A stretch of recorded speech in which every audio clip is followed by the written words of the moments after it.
साल 2000 और silicon valley की चमक जैसे फीकी पड़ चुकी थी। इंटरनेट को लेकर जो जुनून था वो अब ठंडा पड़ने लगा था। कई बड़ी बड़ी .com कंपनियां बंद हो चुकी थीं और निवेशक डर चुके थे। फेसबुक और ट्विटर का नाम तक लोगों ने नहीं सुना था।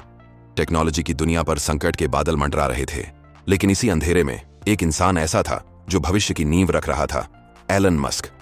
कॉलेज के बाद उन्होंने Zip2 नाम की एक कंपनी शुरू की, एक ऐसा मैप ऐप जो उस दौर से बहुत आगे की सोच था। इस कंपनी को बेचकर उन्हें मिले $22 मिलियन और फिर वो पैसा लिया और शुरू की X.com, एक ऐसी क्रांतिकारी कंपनी जो आगे चलकर पेपाल बनी। हाँ, यही एलन मस्क की वो कहानी है जो बहुत कम लोग जानते हैं। जब उन्होंने अपनी पहली जीत से इतिहास रच दिया, साल 2002 में जब eBay ने पेपाल को खरीदा, तो एलन मस्क एक झटके में करोड़ों डॉलर के मालिक बन गए। लेकिन उन्होंने उस पैसे से कोई ऐशो आराम की जिंदगी नहीं चुनी, बल्कि उन्होंने चुना एक ऐसा रास्ता जो पूरी दुनिया को बदलने वाला था। वो सीधे लॉस एंजलिस गए और वहां से शुरू हुई 3 क्रांतिकारी कंपनियों की कहानी। टेस्ला, जो दुनिया को पेट्रोल से आजादी दिला रही थी, स्पेस एक्स, जो इंसान को धरती से मंगल तक ले जाने का सपना देख रही थी, और सोलर सिटी, जो सूरज की किरणों को ऊर्जा में बदल रही थी। रॉकेट जो दोबारा उड़ सकते हैं, कारें जो बिना पेट्रोल चलती हैं, और घर जो खुद बिजली बना सकते हैं। एलन मस्क को साइंस फिक्शन जैसी कल्पनाओं को हकीकत में बदलना बेहद पसंद है। वो चाहते हैं कि इंसान ऐसी ऊर्जा का इस्तेमाल करे जो कभी खत्म न हो, जैसे सौर ऊर्जा और रिन्यूएबल टेक्नोलॉजी। और उनका अगला सपना कि एक दिन हम इंसान धरती से निकलकर दूसरे ग्रहों पर भी जिंदगी बसा सकें। आज एलन मस्क की कंपनी एक टाइटन बन चुकी है, जहां हजारों लोग काम करते हैं और जिसकी कीमत है करीब $10 बिलियन। लेकिन क्या आप जानते हैं, मस्क की रिस्क लेने की आदत तो उनके खून में है। उनके दादाजी जोशुआ होल्डमैन इतने साहसी थे कि उन्होंने खुद अपना प्लेन उड़ाया और कनाडा से सीधे दक्षिण अफ्रीका तक की रोमांचक यात्रा की। और फिर पूरा परिवार अफ्रीका शिफ्ट हो गया और प्रिटोरिया शहर में बस गया। मस्क का परिवार हमेशा से एडवेंचर पसंद करता था। कभी नॉर्वे की बर्फीली वादियां, तो कभी स्कॉटलैंड की पहाड़ियां या ऑस्ट्रेलिया का आउटबैक। हर जगह उनकी यात्राएं यादगार होती थीं। यहीं से शुरू हुई एलन मस्क की विरासत, जहां उनके माता पिता में होल्डमैन और एरोल मस्क बचपन में ही एक दूसरे को पसंद करने लगे थे। शादी के बाद 28 जून 1971 को उनके घर एक बेटा पैदा हुआ, जिसका नाम एलोन रखा गया। एरोल एक सफल इंजीनियर थे और मे एक डाइटिशियन थी। उनके 2 और बच्चे भी थे, किम्बॉल और टोस्का। जब एलोन केवल 5 साल के थे, तब वे बहुत ध्यान से चीजों को समझते थे और उन्हें पढ़ने का बहुत शौक था। उन्हें सबसे ज्यादा मजा रोमांचक कहानियां पढ़ने में आता था, जैसे the lord of the rings और the hitchhiker's guide to the galaxy. जब एलोन ने अपनी सारी किताबें पढ़ लीं, तो उन्होंने एनसाइक्लोपीडिया के 2 बड़े सेट भी पढ़ डाले। मस्क परिवार बहुत खुश था और प्रिटोरिया के सबसे बड़े घर में रहता था। लेकिन जब एलोन 8 साल के हुए, तो उनके माता पिता ने तलाक लेने का फैसला किया। जब एलोन 10 साल के थे, तब उन्होंने पहली बार कंप्यूटर देखा और वे हैरान रह गए। उन्हें कंप्यूटर इतना पसंद आया कि उन्होंने अपने पापा से तुरंत एक कंप्यूटर लाने को कहा। जब कंप्यूटर घर आया, तो एलोन ने 3 दिन लगाकर खुद ही बुनियादी प्रोग्रामिंग सीख ली। एलोन को अपने भाई किम्बॉल और चचेरे भाई पीटर, लिंडन और रस के साथ समय बिताना बहुत अच्छा लगता था। उन्हें रॉकेट बनाना और घर पर मजेदार प्रयोग करना पसंद था। एलोन को लंबी ट्रेन की सवारी करना और डंजन्स एंड ड्रैगन्स नाम का खेल खेलना भी बहुत पसंद था। एलोन मस्क के लिए स्कूल एक जंग जैसा था। कुछ बच्चे उन्हें बुरी तरह तंग करते थे। एक दिन जब वो सीढ़ियों पर बैठकर खाना खा रहे थे, एक लड़के ने उन्हें पीछे से धक्का दे दिया। एलोन सीढ़ियों से नीचे गिर गए, खून बहने लगा और उन्हें अस्पताल ले जाया गया। पूरे 1 हफ्ते बाद वे स्कूल लौट सके, लेकिन इस दर्दनाक हादसे का असर उनके दिल और दिमाग पर 4 साल तक रहा। वहां स्कूल में कुछ बच्चे थे जो बिना किसी वजह के एलोन को हमेशा तंग करते थे। इसलिए एलोन ने वहां से जाने का फैसला किया। जब वे 17 साल के हुए, तो उन्होंने दक्षिण अफ्रीका छोड़ने की सोची, क्योंकि उन्हें लगा कि अमेरिका में उन्हें कुछ बड़ा करने के ज्यादा मौके मिलेंगे। वे सिलिकॉन वैली को लेकर भी बहुत उत्साहित थे।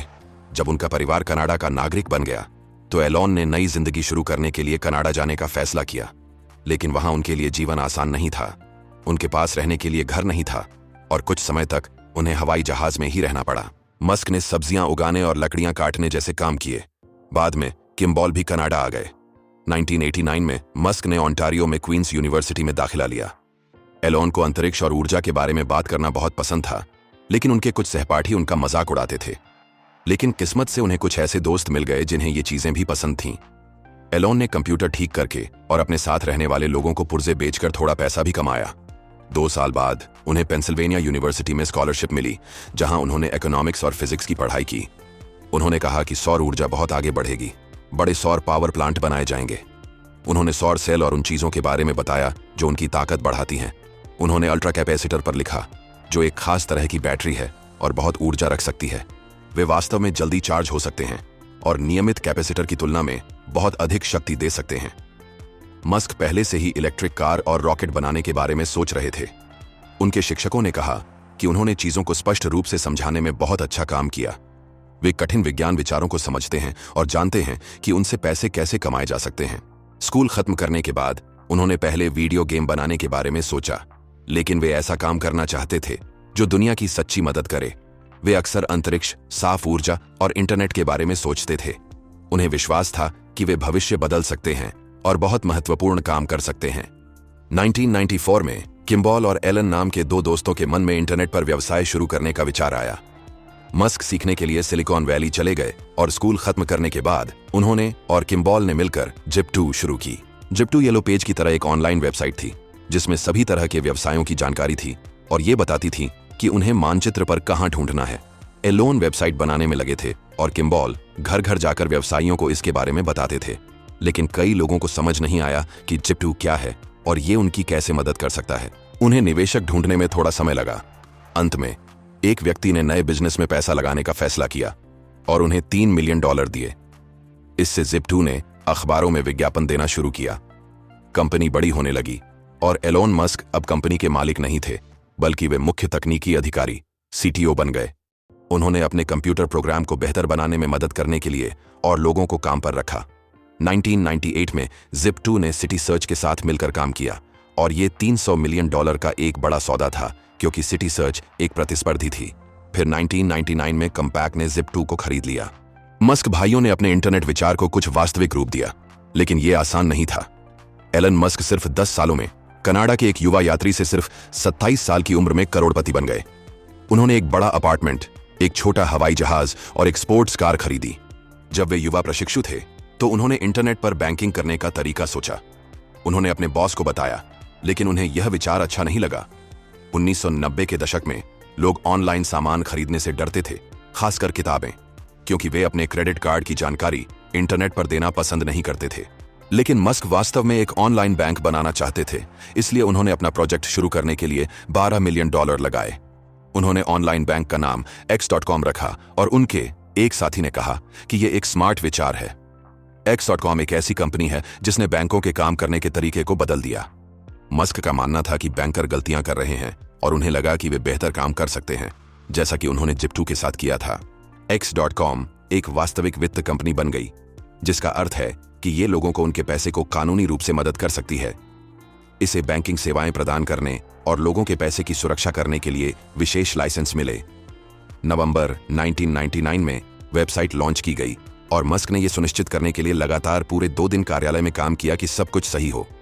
X.com ने पेपाल से चीजों के भुगतान का एक नया तरीका बनाया। पेपाल के जरिए आप किसी व्यक्ति को सिर्फ उसका ईमेल पता इस्तेमाल करके पैसे भेज सकते हैं। कुछ ही महीनों में लगभग 2 लाख लोगों ने इसका इस्तेमाल करना शुरू कर दिया, क्योंकि ये आसान और तेज था। मार्च 2000 में X.com ने कॉन्फिनिटी नामक एक दूसरी कंपनी के साथ हाथ मिलाया, लेकिन कुछ समस्याएं थीं, क्योंकि दोनों कंपनियां अलग अलग तरीके से काम करती थीं और चीजों के बारे में अलग अलग सोचती थीं। वहां काम करने वाले कुछ लोग मस्क की जगह पीटर थेल को लाना चाहते थे। उस समय मस्क अपने साथी जस्टिन के साथ हनीमून पर थे। जब वे वापस आए तो उन्होंने बोर्ड को अपना मन बदलने के लिए मनाने की कोशिश की, लेकिन तब तक चीजों को ठीक करने के लिए बहुत देर हो चुकी थी। उन्हें पता चला कि उन्होंने जो कंपनी शुरू की थी उसमें बहुत बदलाव आ गया था। मस्क ने इसका नियंत्रण खो दिया और जून 2001 में इसे पेपाल के नाम से जाना जाने लगा। भले ही अब वे इसके प्रभारी नहीं थे, फिर भी उन्होंने कंपनी की मदद की और इसके बड़े हिस्से के मालिक बनने के लिए और ज्यादा पैसे लगाए। उस समय कई अन्य तकनीकी कंपनियां जल्दी से जल्दी बेचना चाहती थीं, क्योंकि चीजें बदल रही थीं।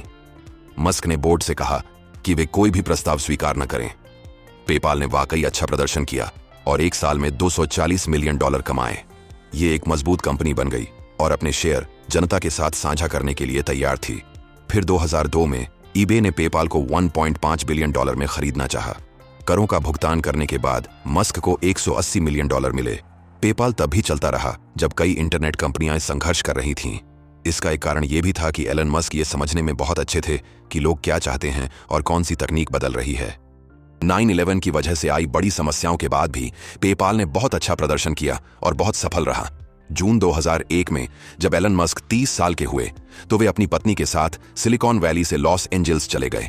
पेपाल में काम करने के बाद उनके पास अंतरिक्ष में जाने और रॉकेट बनाने के अपने सपनों के बारे में सोचने के लिए ज्यादा समय था। लॉस एंजल्स इसके लिए एक बेहतरीन जगह थी क्योंकि यहाँ का मौसम उड़ान भरने के लिए अच्छा है। मस्क को ऐसे दूसरे लोगों का साथ मिला जो उनके जैसा सोचते थे और मार्स सोसाइटी नामक एक समूह में शामिल हो गए जो ये देखता है कि मंगल ग्रह पर जीवन कैसा हो सकता है। मस्क ने मार्स सोसाइटी को उनकी परियोजनाओं में मदद करने के लिए $5 लाख दिए। उन्हें लगा कि लोगों को मंगल ग्रह पर भेजना एक बढ़िया विचार होगा। एक दिन वे नासा की वेबसाइट देख रहे थे, लेकिन उन्हें दुख हुआ क्योंकि मंगल ग्रह पर जाने के लिए कोई स्पष्ट योजना नहीं थी। इसलिए उन्होंने रॉकेट के बारे में किताबें पढ़ना शुरू कर दिया और रॉकेट डिजाइन करने में मदद करने के लिए स्मार्ट इंजीनियरों को काम पर रखा। उन्होंने देखा कि बोइंग और लॉकहीड जैसी कंपनियों द्वारा बनाए गए रॉकेट वास्तव में महंगे थे क्योंकि वे ज्यादातर बड़े उपग्रह ले जाते थे। मस्क सस्ते रॉकेट बनाना चाहते थे जिनका इस्तेमाल शोध और व्यवसायों के लिए किया जा सके। उन्होंने मंगल ग्रह पर जाने के लिए अपना खुद का रॉकेट बनाने का फैसला किया। 2002 में जेबी स्ट्रॉबेल, एक स्मार्ट इंजीनियर, ने पोर्श कार खरीदी और उसे इलेक्ट्रिक कार में बदल दिया। उस समय बहुत से लोग स्वच्छ ऊर्जा के बारे में नहीं सोच रहे थे। स्ट्रॉबेल अपने प्रोजेक्ट के लिए इन्वेस्टर को ढूंढना चाहते थे, लेकिन उन्हें हर बार निराशा हाथ लगी। फिर उनकी मुलाकात एलन मस्क से हुई। मस्क ने बैटरी और ऊर्जा को कैसे बचाया जाए इसके बारे में अपने विचार बताए। उन्होंने स्ट्रॉबेल को उनके प्रोजेक्ट के लिए पैसे देने का फैसला किया। वे कई सालों तक साथ काम करते रहे, सिर्फ बिजनेस पार्टनर नहीं बल्कि इलेक्ट्रिक कार बनाने में भी रुचि रखते थे। जुलाई 2003 में मार्टिन एबरहार्ड और मार्क टारपेनिंग ने उत्तरी कैलिफोर्निया में टेस्ला मोटर्स की शुरुआत की। यह आइडिया इलेक्ट्रिक मोटर के खोजकर्ता निकोला टेस्ला से प्रेरित था। एबरहार्ड और टारपेनिंग ने लॉस एंजल्स में एलन मस्क को अपनी कंपनी के बारे में बताया। सबका सपना था कि अमेरिका तेल पर निर्भर न रहे। मस्क हमेशा से साफ और टिकाऊ ऊर्जा के पक्ष में थे। जब जेबी स्ट्रॉबेल कंपनी में आए उसके कुछ समय बाद मस्क टेस्ला के अध्यक्ष और सबसे बड़े मालिक बन गए। टीम को एहसास हुआ कि बड़ी कार कंपनियां अब कारें नहीं बनाती हैं। BMW अपने पार्ट्स बाहर से बनवाती है। जिस क्षेत्र में कंपनी स्थित है वे बेचने और चीजों को एक साथ रखने पर ध्यान केंद्रित करते हैं, न कि शुरू से ही चीजों को बनाने पर, जैसा कि वे फोर्ड मोटर्स में करते थे। टेस्ला मोटर्स खुद ही एक नई इलेक्ट्रिक कार बनाना चाहती है। एलन मस्क और उनकी टीम ने रोडस्टर नामक एक टेस्ट कार बनाई, लेकिन ऐसी कारें बनाना बहुत मुश्किल था। इसमें बहुत समय, मेहनत और पैसा लगता था। जब टेस्ला अपनी अगली कार बना रही थी तब एलन मस्क के पास पैसे लगभग खत्म हो गए थे। लोग मस्क को तब से जानते हैं जब उन्होंने पेपाल बनाने में मदद की थी। लोग उनके बारे में खबरों में पढ़ना पसंद करते हैं क्योंकि उनका नाम अलग है और वे बहुत अमीर हैं। मस्क अपनी बहुत सी कमाई इलेक्ट्रिक कारों और अंतरिक्ष यान बनाने में खर्च करते हैं। जस्टिन और एलन के 5 बच्चे थे, लेकिन उनकी शादी ठीक नहीं चल रही थी। एलन मस्क अपनी इलेक्ट्रिक कार रोडस्टर को ठीक करने और फाल्कन 1 रॉकेट लॉन्च करने में बहुत व्यस्त थे। इन दोनों कामों में उनका बहुत पैसा और समय लग रहा था। वे हफ्ते के 7 दिन ऑफिस में काम करते थे और घर बहुत कम आते थे। जस्टिन को लगने लगा कि वह मस्क की पार्टनर नहीं, बस एक दिखावे की पत्नी बनकर रह गई है। जून 2008 में मस्क ने तलाक की अर्जी दे दी। जस्टिन ने अपने ब्लॉग पर अपनी भावनाओं को खुलकर व्यक्त किया। वे मस्क और तलाक की कार्यवाही के बारे में पोस्ट करती थी। बिल ली, एक निवेशक और मस्क के दोस्त, उनकी मानसिक स्थिति के बारे में चिंतित थे। उन्होंने मस्क को लंदन में छुट्टियां बिताने के लिए आमंत्रित किया। तब मस्क की मुलाकात उनकी दूसरी पत्नी, 22 वर्षीय अंग्रेजी अभिनेत्री तल्लुल्लाह रिले से हुई। रिले मस्क के साथ उनकी लंदन यात्रा के बाकी हिस्से में रहीं। वे साथ में बातें करते और डिनर करते थे। जब मस्क लॉस एंजल्स वापस लौटे तो कुछ हफ्तों बाद रिले भी वहां आ गईं। मस्क ने रिले को बताया कि उनके पहले से ही 5 बच्चे हैं और वे तलाक ले रहे हैं। इसके बावजूद रिले ने यह रिश्ता कबूल कर लिया। यह एक बहुत तेजी से शुरू हुआ प्यार था। रिले ने मस्क को उनकी कंपनियों के साथ जूझते हुए भी देखा। मस्क को अपनी मैक्लारेन F1 जैसी बेशकीमती संपत्ति बेचनी पड़ी। उन्होंने अपने निवेशक मित्रों से 2008 के अंत तक स्पेसएक्स और टेस्ला को फंड देने के लिए कहा। कंपनी के कुछ कर्मचारियों ने भी मदद की। मस्क को हर हफ्ते पैरोल के लिए पैसे जुटाने पड़ते थे। इस बीच नासा इंटरनेशनल स्पेस स्टेशन को फिर से सप्लाई करने के लिए एक कॉन्ट्रैक्टर की तलाश कर रहा था। मस्क ने वो सब कुछ किया जो वे कर सकते थे ताकि स्पेसएक्स को कॉन्ट्रैक्ट मिल जाए। टेस्ला के लिए उन्होंने निवेशकों से एक और फंडिंग के लिए बातचीत की। उन्होंने अपने सभी बचे हुए निजी फंड भी लगा दिए। उन्होंने सोलर सिटी में अपने कुछ शेयर भी बेचे। सौभाग्य से 23 दिसंबर 2008 को नासा ने घोषणा की कि उसने ISS के लिए सप्लाई करने के लिए स्पेसएक्स को चुना है। एजेंसी कुल 12 उड़ानों के लिए 1.6 बिलियन का भुगतान करेगी। दूसरी कंपनियां अपने पार्ट्स विदेशों से मंगवाती हैं, लेकिन स्पेसएक्स अपना रॉकेट शुरू से खुद बनाता है। इसके साथ ही हर रॉकेट लॉन्च की कीमत एरोनॉटिक्स इंडस्ट्री में सबसे कम है। मस्क और उनकी इंजीनियरों की टीम रॉकेट को और बेहतर बनाने के तरीके खोज रही है, जैसे कि रॉकेट को दोबारा इस्तेमाल किया जा सके और वह धरती पर वापस लौट आए। इंजीनियर ऐसे रॉकेट बना रहे हैं जो लॉन्च पैड पर ठीक उसी जगह वापस उतर सकें। स्पेसएक्स मस्क की मेहनत और ध्यान की वजह से सफल हुआ है। मस्क का सपना है कि अंतरिक्ष में जाना आसान और सस्ता हो। बाकी कंपनियों ने अंतरिक्ष को थोड़ा बोरिंग बना दिया है, लेकिन स्पेसएक्स अपने रॉकेट और यान को लगातार बेहतर बना रहा है। एलन मस्क साइंस फिक्शन को हकीकत में बदलने के तरीके ढूंढते रहते हैं। 2012 में टेस्ला मोटर्स ने मॉडल एस सेडान की शिपिंग शुरू की। लग्जरी कार पूरी तरह बिजली से चलती है और एक बार बैटरी चार्ज करने पर 300 मील जा सकती है। इसकी स्पीड 4.2 सेकंड में 60 मील प्रति घंटा है। इसमें 2 ट्रंक और 7 लोगों के बैठने की क्षमता है। इस कार में सिर्फ एक बैटरी पैक और पीछे की तरफ एक इलेक्ट्रिक मोटर होती है। मॉडल एस कई बातों में दूसरी महंगी सेडान कारों से बेहतर है। कार के अंदर एक 17 इंच की टच स्क्रीन है, जिससे ड्राइवर स्टीरियो की आवाज या एयर कंडीशनिंग जैसी चीजें आसानी से कंट्रोल कर सकता है। इसमें नेविगेशन और संगीत सुनने के लिए इंटरनेट भी चलता रहता है। इसीलिए मॉडल एस कार में भारी डैशबोर्ड की जरूरत नहीं होती, जो कार की जगह घेरता है।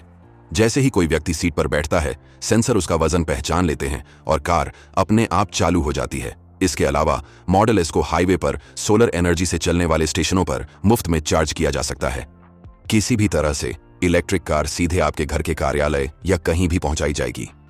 चूंकि इसे ट्यून अप या तेल बदलने की आवश्यकता नहीं है, इसलिए मॉडल एस का रखरखाव कम है। अगर इसे मरम्मत की जरूरत है तो टेस्ला के इंजीनियर इसे लेने आएंगे। टेस्ला ने कंपनी मॉडल एस को एक स्मार्टफोन ऐप दिया। इसके जरिए कार को कहीं से भी खोजा जा सकता है। तेज रिचार्ज जैसे सॉफ्टवेयर अपडेट के साथ टेस्ला ने इलेक्ट्रिक कार को एक गैजेट में बदल दिया है।